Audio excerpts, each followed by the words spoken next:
So let's focus now on our next perspective, firefighting efforts and what the state is trying to do to help. And for that, let's bring in Denver 7 political reporter Megan Lopez for some insight. Megan, the state has a bunch of wildfire bills on its plate right now.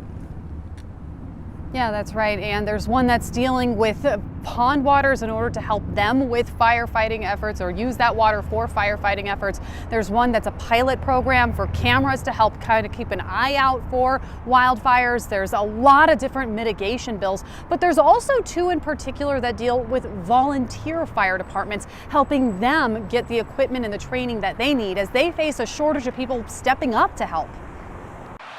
Call it an unfortunate reality. We're looking at a higher than average risk for fire danger this year. Call it a testament of the time. It is April, and we've had several big fires. No matter what you call it, though, the fact is that Colorado is bracing for more serious wildfires. We need to come to terms with the fact that Colorado is becoming a state that has disasters. But while that reality is still setting in for a lot of us, there's another challenge.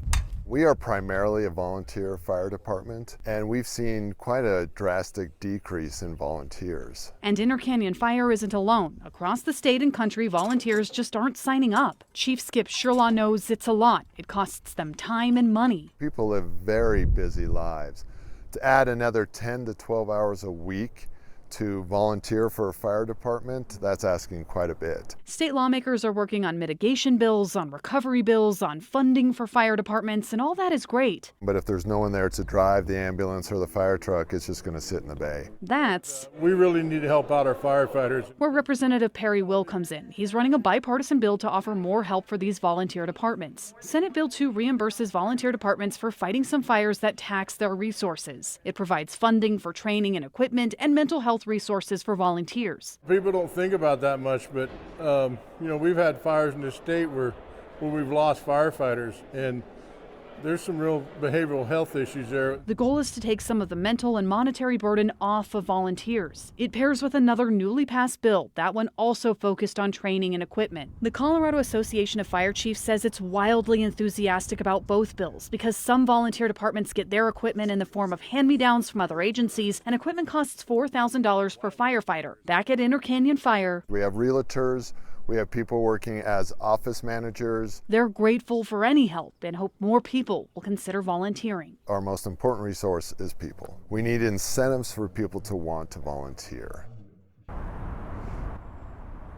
So state lawmakers are really focusing on those three buckets that we've been talking about today. The prevention on the front end, the firefighting in the middle, and then the recovery on the back end. Now, speaking about recovery, Senate President Steve Fenberg last week introduced a bill that would provide tens of millions of dollars for recovery efforts. And in particular, that money would go to businesses, it would go to residents, and it would go to local governments, helping them build back after disasters if they're underinsured. But if they do want to rebuild, and we want to make it so that they can stay in their community if they'd like to, we also want to make sure they're rebuilding in a way that's climate smart, so that if and when another disaster like this happens, that they're actually building in a more resilient way. So this is a retroactive bill, meaning that the people who were affected by the Marshall wildfire, I mean, we've heard so many of those stories of families that were unfortunately underinsured, they would be able to get some of this money. It's one of several bills here at the state legislature focused on recovery. I'm live in Denver. Megan Lopez, Denver 7. Megan, thank you for that.